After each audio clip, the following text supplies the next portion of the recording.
আসসালামু আলাইকুম রহমতুল্লাহ বারাকাত। শান্তি বসত আপনাদের উপর। আল্লাহ পাক সূরা ইয়াসিনে এক ইমানদার ব্যক্তির ঘটনা তুলে ধরছেন। তো ওই এলাকায় সবাই ছিল কাফের, ওই ব্যক্তি ছিল ইমানদার।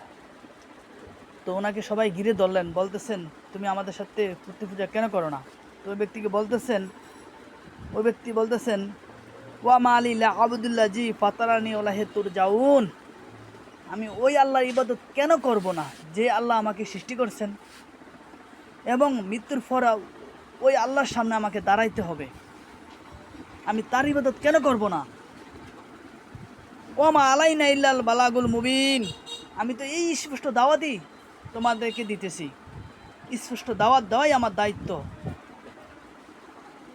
তো এক কথা বলার সাথে সাথে ওনাকে সবাই ধরে নিয়ে হত্যা করলো। হত্যা করার সাথে সাথে আল্লাহ পাক তার কাছে জান্নাত নিয়ে আসলেন। আল্লাহ পাক বলতেছেন তুমি জান্নাতে পাও রাখো। সে জান্নাতে পাও রাখার সাথে সাথে সে জান্নাতের নাজ নেয়ামত দেখে বলতেছে সুবহান আল্লাহ, সুবহান আল্লাহ, সুবহান আল্লাহ। আমার কাওম, আমার ভাইবারদা যদি জানতো আল্লাহ পাক আমাকে এত নাজ নেয়ামত দিয়েছেন, যদি জানতো তাহলে কি আমাকে খুন করতো? তারা জানে না, তারা ভাবতেছে যে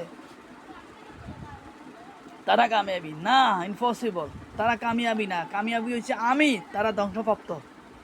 তারা কি? তারা হলো ধ্বংসপ্রাপ্ত, আর আমি হলাম কামিয়াবি।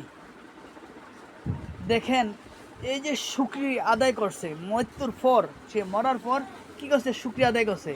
শুকরিয়া আদায় করার সাথে সাথে আল্লাহ পাক এই শুকরগুজি ব্যক্তির শুকরিয়া আদায়টা এত পছন্দনীয় করছে, আল্লাহ পাক এটা সূরা ইয়াসিনে তুলে ধরছেন।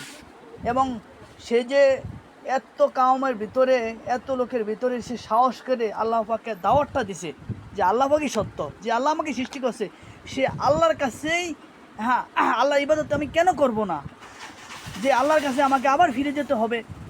এই যে কথাটা তুলে ধরছে, সে মৃত্যুর ভয় পরোয়া করে না, মৃত্যুর ভয় করে না। তাকে সে মরার পরে সে জান্নাত আল্লাহ পাক দিয়েছে, জান্নাত দেওয়ার পরে সে শুকরিয়া আদায় করছে। শুকরিয়া আদায় করার পরে আল্লাহ পাক খুশি হয়ে গেছেন এবং তার এই কথাটা সূরা ইয়াসিনে তুলে ধরছেন। ইনশাল্লাহ আসলে ভালো কাজ করলে হতে পারে আল্লাহ কোন কাজের বিনিময়ে আমাকে আল্লাহ মাফ করতে পারেন, কোন কাজের বিনিময়ে আল্লাহ পাক আমাকে জান্নাত দিবেন, সেটা আল্লাহ ভালো জানে। তাই বলছি, আসুন আমরা সবাই মিলে শুধু আল্লাহকে রাজি খুশি করার জন্য দাওয়াত দিই, আল্লাহকে রাজি খুশি করার জন্য আমরা আমল করি, আল্লাহকে রাজি খুশির জন্য আমরা দ্বন্দ্ব, ঝগড়া ফাসাদ থেকে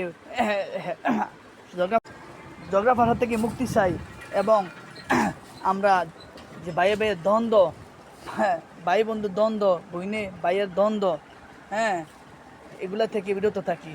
আসুন আমরা সবাই মিলে ইসলাম প্রচার করি।